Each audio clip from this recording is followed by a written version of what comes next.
पण जसं आजच्या तारखेला गुगल मॅप वापरतो इकडे तिकडे जायला, अंकशास्त्र, ज्योतिषशास्त्र आणि अध्यात्म हा कम्प्लिटली मॅप आहे तुमच्या आयुष्याचा. आपले 12 महिने आहेत, आठवडे आहेत, आपल्या तारखा आहेत. तसं अंकशास्त्रामध्ये 81 टोटल कॉम्बिनेशन्स आहेत तारखांचे, म्हणजे डेट ऑफ बर्थचे. जसे ते कॉम्बिनेशन्स आपल्याला मिळतात तसे तसे आपल्याला स्वभाव, होणाऱ्या घटना, घडणाऱ्या गोष्टी आणि त्या माणसाची जर्नी ही कळते. जेव्हा तो माणूस कुठल्या दशेमध्ये किंवा कुठल्या अंकामध्ये तो जन्माला आलेला आहे, त्याच्यामुळे त्याचं पास्ट आपल्याला कळतं आणि पुढे घडणाऱ्या काय गोष्टी आहेत ह्याचा सरासरी आपल्याला मॅप कळतो. अंकशास्त्र, ज्योतिषशास्त्र आणि अध्यात्म ह्या सगळ्याकडे बघायचा माझा दृष्टिकोन. मी कसं कन्सल्टेशन करतो, काय लोकांना सजेशन्स देतो, कसं मिक्स अँड मॅच याची सांगड घालतो. मी एक खूप इंटरेस्टिंग इम्प्रोव्हायझेशन केलेलं आहे. बिंग अ सर्टिफाईड काउन्सिलर मी काय केलेलं आहे, मुळातच ह्या सगळ्या गोष्टींना आपले आपले कॅरेक्टरिस्टिक्स आहेत आणि ते सगळे कॅरेक्टरिस्टिक्स आपण एक माणूस म्हणून आपल्यामध्ये दिसतात. तर ते तुमच्या तारखेमधून दिसतात, आपल्या पत्रिकेच्या मांडणीमधून दिसतात, सगळ्या ग्रहांमधून दिसतात. कोणाची पॉवर किती आहे, कोणाची डिग्रीज किती आहे, कोणाचे स्वभाव काय आहेत, कसे आहेत. तर ह्याचा सगळ्याच्या गणिताचा पेपर आहे. ओके, प्रत्येक आपले 12 महिने आहेत, आठवडे आहेत, आपल्या तारखा आहेत. तसं अंकशास्त्रामध्ये 81 टोटल कॉम्बिनेशन्स आहेत तारखांचे, म्हणजे डेट ऑफ बर्थचे. ठीक आहे, जसे ते कॉम्बिनेशन्स आपल्याला मिळतात तसे तसे आपल्याला स्वभाव, होणाऱ्या घटना, घडणाऱ्या गोष्टी आणि त्या माणसाची जर्नी ही कळते. दुसरी गोष्ट की जेव्हा तो माणूस कुठल्या दशेमध्ये किंवा कुठल्या अंकामध्ये तो जन्माला आलेला आहे, त्याच्यामुळे त्याचं पास्ट आपल्याला कळतं आणि पुढे घडणाऱ्या काय गोष्टी आहेत ह्याचा सरासरी आपल्याला मॅप कळतो. हा, map is a right word. आपण जसं आजच्या तारखेला गुगल मॅप वापरतो इकडे तिकडे जायला, अंकशास्त्र, ज्योतिषशास्त्र आणि अध्यात्म हा कम्प्लिटली मॅप आहे तुमच्या आयुष्याचा. आता ह्याच्यामध्ये 2 गोष्टी काय झालेल्या आहेत, थोडीशी गफलत झालेली आहे. सुपरस्टिशन खूप वाढलेलं आहे, अंधश्रद्धा खूप वाढलेल्या आहेत, कर्मकांड खूप वाढलेलं आहे, असे खूप कंप्लेंट्स येत असतात. पण काय आहेत त्या मित्रांनो, लक्षात ठेवा. एक गोष्ट कन्फर्म आहे या पृथ्वीवरती की सगळी ऊर्जा आहे, सगळी एनर्जी आहे आणि ती सतत ट्रान्सफॉर्म होती. ती ह्यातून त्यात, त्यातून त्यात, त्यातून त्यात, ही सतत एनर्जी ट्रान्सफॉर्म होती. आपण सगळे हे मानतो. Raise your hands. येस. आता जेव्हा ही एनर्जी ट्रान्सफॉर्म होतीये, लक्षात ठेवा आपण सगळ्यांकडे एकाच घोड्याच्या चष्म्याने बघू शकत नाही. आपल्याकडे निरनिराळ्या प्रकारची माणसं आहेत, वेगवेगळे स्वभाव आहेत, वेगवेगळ्या पद्धतीच्या गोष्टी आहेत, वेगवेगळ्या जाती जमाती आहेत. प्रत्येकांना त्याचं एक उगमस्थान आहे, प्रत्येकांना त्यांचं कल्चर आहे, त्यांच्या रूढी परंपरा आहेत आणि त्याच्यातून होणारे परिणाम आहेत. लक्षात घ्या आपण काय बोलतोय, इंटरेस्टिंग विषय आहे. त्याच्यामुळे बऱ्याचदा काय होतं की मी जे करतोय ते माझ्या बाजूच्याला पटेलच असं नाहीये आणि आपल्याला त्याला पटवूनही नाही द्यायचंय. मला एक कळतं या ऊर्जेच्या खेळामध्ये की मला माझी ऊर्जा पहिली सेट करायची. जेवढा मी क्रिस्पी क्लिअर माझा फोकस असेल तेवढा मी समोरच्याला व्यवस्थित गाईड करू शकतो. आणि म्हणून मी आज एवढ्या कॉन्फिडेंटली बसून एवढं मार्गदर्शन करतोय. दुनियाभरचे लोक मला फोन करत असतात आणि I am enjoying the process. का?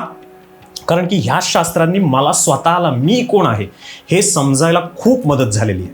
आणि जसं ती मदत झाली ती होत होत मी तो प्रवास जसा अध्यात्माकडे वळला त्याच्यामुळे अजून पॉवरफुल गोष्टी काही घडायला लागल्या माझ्यासोबत. आणि ज्या मजा येते कनेक्शन्स करायला किंवा लोकांना त्याच्यातून मदत करायला, हेल्प करायला. डेफिनेटली मी जे काउन्सिलिंगचे सेशन्स आहेत ना एकदम फुरसतवाले ठेवतो. म्हणजे मिनिमम 2 ते 3 तास एक सेशन ठेवतो. का?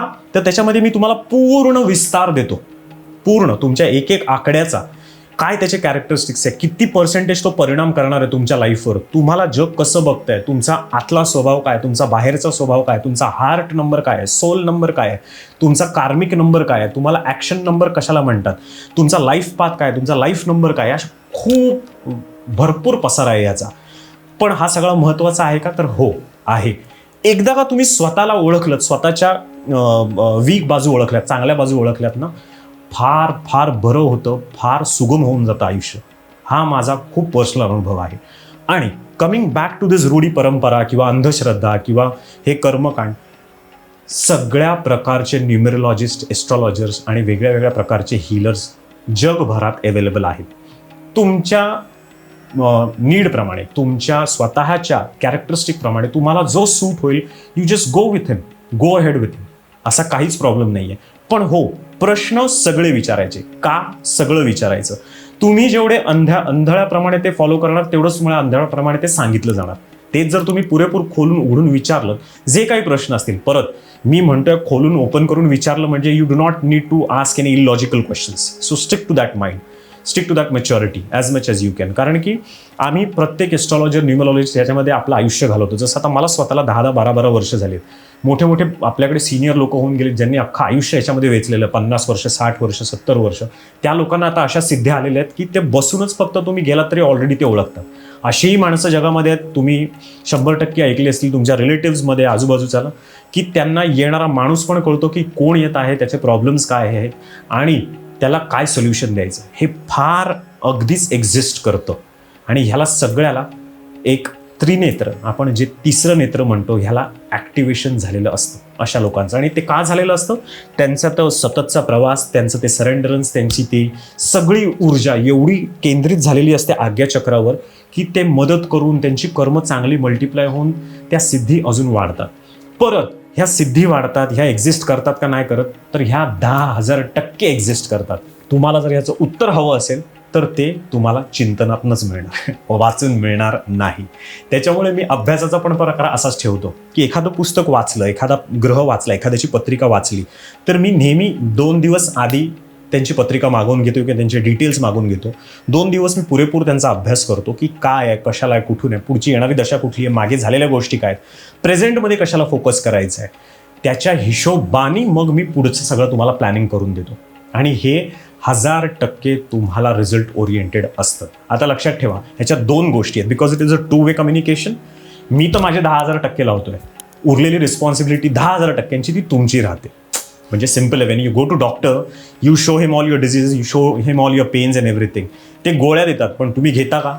हे तसंच आहे. तुम्ही माझ्याकडे येता, डॉक्टरकडे जातात ते एक्सटर्नल डिझिजेससाठी, माझ्याकडे येतात ते इंटरनल, मेंटल, इमोशनल डिझिजेससाठी. ओके, 100% हे कन्सल्टेशन्स प्रत्येकाने केलेच पाहिजेत. आपण जगातल्या इतर गोष्टींवर, लक्झरीजवर, गाड्यांवर, घोड्यांवर, अल्कोहॉलवर, शूजवर, सगळ्यावर भरभरून खर्च करतो, पण आपण स्वतःचं आयुष्य सुरळीत करायला, स्वतः कोण आहे हे समजून घ्यायला तीळ मात्रही खर्च करत नाही. तर थोडीशी मेंटॅलिटी बदलायची गरज आहे. कारण की त्या पर्टिक्युलर गोष्टीमुळे तुमचे येणारे पुढचे प्रॉस्परस इयर्स तुम्ही कम्प्लिटली कन्फ्युजन्समध्ये घालवताय. एकदा का तुम्ही कन्सल्टेशन हे बुक केलं किंवा हे कन्सल्टेशन्स तुम्ही घेतलेत तर तुम्हाला ह्याचा 100% फायदा होणारच आहे. आता 100%वर आलोय, पटकन थोडंसं एक्सटेंड करतो आणि सांगतो की ह्याचे रिझल्ट्स किती येतात. बरेचशी लोक विचारतात की ह्याचे रिझल्ट्स किती येतात. तर परत मी जसं म्हटलं की मी सांगताना तुम्हाला 100% सांगतो, तुम्ही किती टक्के टाकताय हे तुमच्यावर आहे. Remember, it is an energy exchanging here. Okay, एक एनर्जी आपल्यामध्ये पॉझिटिव्ह ऊर्जा निर्माण होती आणि ती शेअर होती. मी तर देतोयच आहे तुम्हाला, पण तुम्ही ती बाहेर जाऊन घेऊन किती कॅरी करताय तो तुमचा लुकआउट राहिला. आजता गायचा माझा स्वतःचा एक्सपिरियन्स आहे अंकशास्त्राबद्दलचा. मी सरासरी 70% to 85% त्या केसच्या क्लोज गेलेलो आहे. ओके, 100% कुठलीच गोष्ट 100% घडू शकत नाही, कारण की इकडे आपण नैसर्गिक पॉवर आहे, इकडे खूप अनसीन एनर्जीज आहेत. त्याच्यामुळेच तर चिंतन म्हणून सर्वात जास्त केलं जातं या क्षेत्रामध्ये. आणि त्याला म्हणून मी अध्यात्माला सतत का माझ्या चॅनलवर फोर्स करत असतो की अध्यात्मचा हा सगळ्यांचा बेस आहे आपल्या इकडे, सगळ्यांचा. आणि अध्यात्म म्हणजे काय? To make it sweet, simple and easy. Silent sitting anywhere from 3 to 30 minutes. एकदा तुम्ही सायलेंट सिटिंग करायला लागलात की तुम्हाला बरेचसे प्रश्न, उत्तरं सगळी उलगडत जातात, मिळत जातात.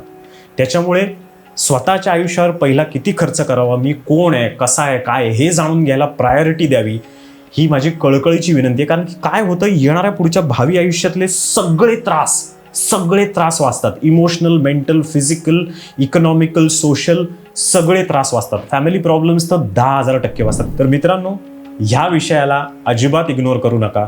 We are blessed with this magnificent scriptures, we are blessed with this magnificent numerology art. त्याचा स्वतःच्या आयुष्यात पुरेपूर क्रिस्पी क्लिअर स्वतःची जर्नी करायचा 100% उपयोग करून घ्या. धन्यवाद.